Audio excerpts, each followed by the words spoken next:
খাবার রেডি করেছে, দেখো ওর মাংস আছে, পায়েস আছে। দেখো আরেকটা পার্সেল এসে গেছে আমার, কালকে একটা পার্সেল এসেছিল। চলো আপাতত এখন আমরা খাবারটা নিয়ে যাই, দাদুকে দেবো। তখন পরিষ্কার আসছে তো, না থাকলে কিন্তু ক্যান্সেল। গুড মর্নিং বন্ধুরা। তো আবার একটা নতুন ব্লগে তোমাদেরকে অনেক অনেক স্বাগত, অনেক অনেক ভালোবাসা। যারা নতুন বন্ধু আছে তারা অবশ্যই পাশে থেকো, আর পুরনো বন্ধুদেরকে তো অনেক ভালোবাসা। তা আমি সবার ভিডিও দেখে উঠতে পারি না, কারণ সত্যি বলছি এখন একদম সময় পাচ্ছি না। বাচ্চাকে নিয়ে সারা দিনটা কীভাবে পেরিয়ে যায় নিজেই বুঝতে পারি না। খাওয়া দাওয়া নিজেরই সব কিছু এখন গুলিয়ে গেছে। আমার একা শ্বশুর বাড়ি, যারা জানো আমি একা বাড়িতে থাকি। আমার এখানে বাচ্চাটা সামলানোর মতো কেউ নেই, তো ওই জন্য একটুখানি প্রবলেম হয়ে যায়। তো দেখো ও একটুখানি এই কবে ছোট্ট ছিল, এখন একটু একটু বসতে শিখেছে, 7 মাস বয়স চলছে। তো দেখো ওকে একটু বালিশে হাত দিয়ে বসিয়ে রেখেছি, আর ওকে আমি বিকেলবেলা রেডি করাচ্ছিলাম। ব্লগটা বিকেলবেলা থেকে শুরু করলাম। তো একটুখানি ওকে ফ্রেশ করে দিলাম, খাবার দাবার খেয়েছে তো ফ্রেশ করে পাউডার মাখিয়ে কাজল টিপ পরিয়ে সুন্দর করে সাজিয়ে দিচ্ছি, আর ওকে একটু শুয়ে ও শুয়ে শুয়ে খেলবে। তো দেখো এগুলো ওর বিস্কুট আনা, চানাচুর আনা হয়েছে আমাদের জন্য, আর বাবু শুয়ে শুয়ে খেলছে। আর একটুখানি ডিম সেদ্ধ, ওটাকে ডিম সেদ্ধ কুসুমটাকে একটু গরম জল দিয়ে একটু গুলে নিয়ে খাইয়েছিলাম, তো সেটাই বাটিটা পড়েছিল বলে একটুখানি এটা বাইরে রেখে দেবো, কাকিমা ধোবে। তো ডিমটা খেতে চায় না খুব একটা, কারণ ডিমটা একটু দেবে মুখে দিলে আমাদেরই শুকিয়ে যায় জিভটা। তাই একটু জল মিশিয়ে ওকে খাওয়ালাম, কারণ খাবারের সঙ্গে ডিমটা আর দেওয়া হয় না। দেবো দেবো ভাবি, সকালেই ডিম সেদ্ধ করে দেয় কাকিমা, কিন্তু কিছুতে আমার দেওয়া হয় না। তাই একটুখানি বিকেলবেলায় জলে গুলে ওকে খাওয়াই। খেতে চায় না, থু থু করে ফেলে দেয়, তা ওকে খাওয়ার চেষ্টা করছি, কারণ 7 মাস বয়স হলো। এবার একটুখানি সলিড খাবার, মানে নতুন নতুন খাবারের সঙ্গে পরিচয় করাচ্ছি। সব খাবারই একটু একটু করে ওকে দেওয়ার চেষ্টা করছি। যেটা ভালো লাগছে সেটা খাচ্ছে, যেটা ভালো লাগছে না সেটা থু থু করে ফেলে দিচ্ছে। তো বন্ধুরা আগের দিন ব্লগ দিয়েছিলাম, তখন একজন বলেছিল যে বড় বড় ক্রিয়েটাররা তো বাচ্চাদের মুখ দেখায়, তো তাহলে কিসের প্রবলেম। তো সত্যি আমি জানি না কিসের প্রবলেম, তবে বাচ্চা মুখ দেখালে আমাদের মতো ছোটো ছোটো ক্রিয়েটারদের কিন্তু কপিরাইট স্ট্রাইক বা কপিরাইট ক্লেম বা ভিডিওটা উড়িয়ে দেয়। এই কারণটা আমি এখনও পর্যন্ত ভেবে উঠতে পারিনি যে তারা কীভাবে মুখটা দেখাতে পারে, আর আমরা দেখালে কেন আমাদের মনিটাইজেশনটা অন হয় না, বা অনেক রকম প্রবলেম কেন হয় আমি জানি না। কেউ যদি জেনে থাকো তো অবশ্যই কমেন্ট করে জানিও। তবে এখন বাচ্চার মুখটা কিছুতেই দেখাতে পারছি না। তবে হ্যাঁ, আমি আমার কমিউনিটিতে যে দিদিভাইরা আমার বাচ্চার মুখ দেখতে চেয়েছিল তাকে মুখটা দেখিয়ে দেবো। আর এক দিদিভাই আমাকে জিজ্ঞাসা করেছিল যে তোমার কি বেবি হয়েছে, আমার ছেলে হয়েছে। তো ছেলের মুখটা আমার দেখানোর খুবই ইচ্ছে করে তোমাদের, কিন্তু আমি দেখাতে পারি না, কারণ আমি চাই আমি ওর ব্লগটা ওপেনলি ছাড়বো, তাহলে ওকেও বড় হয়ে দেখাতে পারবো।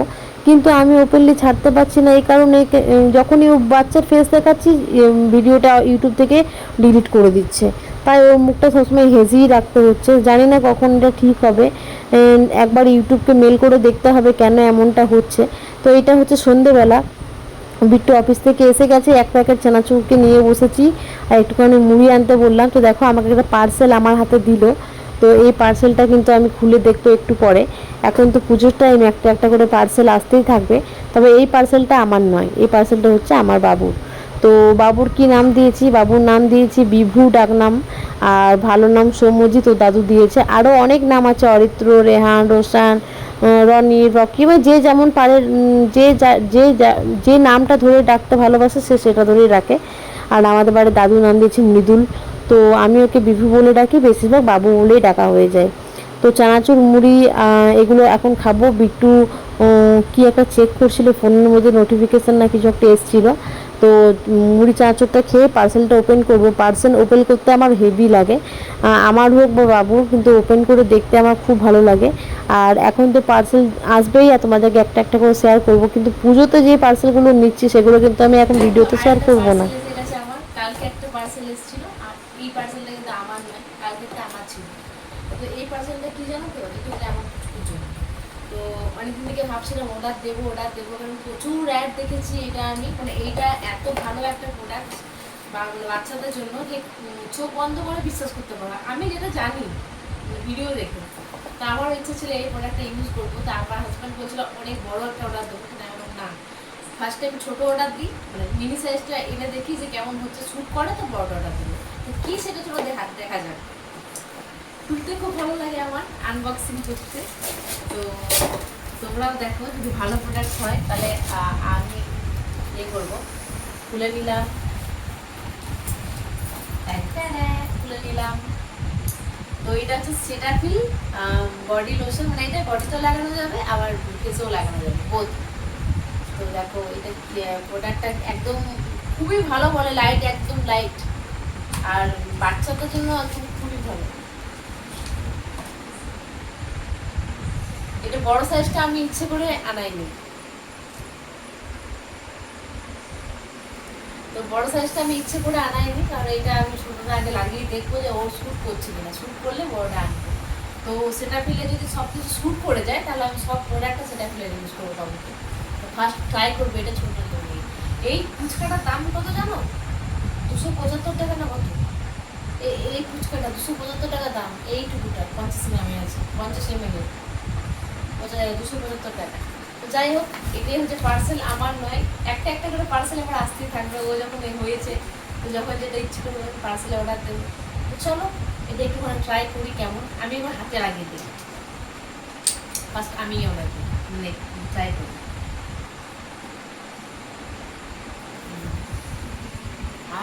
স্মেলটা খুব সুন্দর, দারুণ স্মেলটা, দারুণ।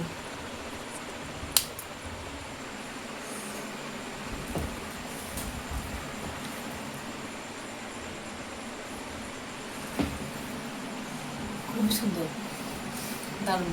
যাই হোক চলো দেখি।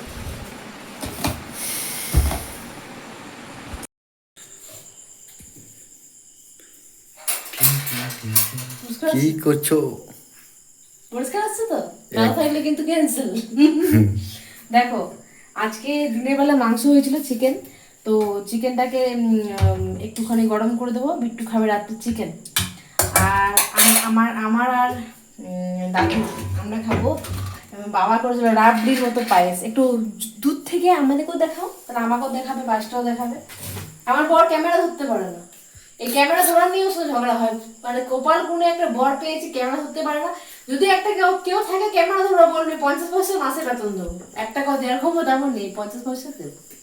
যাই হোক, দেখো এইটা আমার শ্বশুরমশাই করেছে, একদম ছানার পায়েস, ছানা আছে আবার চালও আছে, গোবিন্দভোগ চাল, আর কাজু কিশমিশ পেস্তা টেস্তা যা যত রকম বাদাম হয় সমস্ত বাদাম দিয়ে পায়েসটা বেশ ঘন ঘন করে করেছি। তা আমি পায়েস পছন্দ করি না, পায়েস রুটি, কিন্তু আমি এখানে এসে খাই, বাবা এটা ভালোবাসে বানায়। তো এইটাই হচ্ছে ব্যাপার। তোমাকে কি এই মাংসটা কি একটু গরম করবো ইন্ডাকশনটাতে? করে দাও। গরম করে দিচ্ছি। আগে আমাদের কিন্তু রান্নাঘর আলাদা ছিল, এখন এই ছোট ঘরটা খোলা হয়েছে, বুঝেছো? রান্নাঘরটা এখন রুম করে দিয়েছি আমরা, নিচে একটা রুম এক্সট্রা করে হয়েছে। এটা গরম করে দিয়ে ও খেয়ে নিক, আর আমাদের খাবারটা বেড়ে দিই। চলো দেখাচ্ছি, বন্ধ করে দেখাচ্ছি। তো যাই হোক, এই খাবারগুলো এখন ফ্রিজে ভরে দিই, মাংস আর এটা, কারণ যদি ফ্রিজে না ভরি তাহলে কিন্তু আমাদের ঘরে ভরবার কেউ নেই এখন। বাবা দেখে শুনে ভরতো, বাবা এখন তারাপীঠ গেছে। তো চলো আপাতত এখন আমরা খাবারটা নিয়ে যাই, দাদুকে দেবো তখন। তো খাবার রেডি করেছি, দেখো ওর মাংস আছে, পায়েস আছে, রুটি আমরা একসাথে এক থালাতেই খাই রাত্রে, দাদুর এটা। আর লাড্ডু আছে, কিন্তু এত মিষ্টি খেলে সুগার হয়ে যাবে, ওই জন্য আমরা রিস্ক নিচ্ছি না, সুগারের ভয় আছে। তো চলো খাবারটা দিই। দাদু ভাই আপনার খাবার, একটা লাড্ডু দেবো নাকি? লাড্ডু তাহলে খাও ভালো করে, আরাম করে। আর আমরা আমাদের কামরায় ঢুকে গেলাম, খাবার খাবো বলে। বাবু তুমি খাবে না? তোমার খাবার কই? খাবে তো? চলে আসো আমাদের সাথে। এইবার অনেক রাত হয়ে গেছে, তো সে দেখাচ্ছি যে আমাদের খাওয়া দাওয়া হয়ে গেছে। দেখো একটু বেড়ালে পায়েস খেয়েছিলাম, তো একটুখানি ওকে দিয়েছিলাম, তো ও ছেটে ছেটে খাচ্ছিল। আর এই একটু বাবুকে ফ্রেশ করিয়ে দিয়েছে, খাওয়া দাওয়া, এবার খাবার একটুখানি ওকে খাওয়াবো, ওর জন্য আজকে রাত্রে এটা বানিয়েছি। তো কি বানিয়েছি ও ডেলি রুটিন অবশ্যই শেয়ার করবো। তো দাদু এখানে শুয়ে পড়ে। কোন গ্রিলটা? কোন গ্রিলটা এই গ্রিলটা সামনে লাগিয়ে দেবো? পারবে চাবি দিতে? আমি জানো তো যতই গার্ডার আর ক্লিপ কিনি কিন্তু আমার ওগুলো কিছুতেই আমার ঠিক সন্ধানে পাওয়া যায় না। আমার যখন দরকার তখন আমি সেগুলো পাই না, তাই চুলটা আমার খোলাই রাখতে হয়। মানে কোথায় যে রেখে দিই, রাখার কোনো আমার ইয়ে নেই যে কোনখানে রেখেছি কোনখানে খুঁজবো। তো দেখো আমি রাত্রেবেলা একটু বিনুনি পাকিয়ে নিচ্ছি, কারণ প্রচণ্ড ঘাড়গুলো চুলটো ঝুলছে তো গরম লাগছে। তো ওকে একটু রেডি করিয়ে দিচ্ছে, তো চলো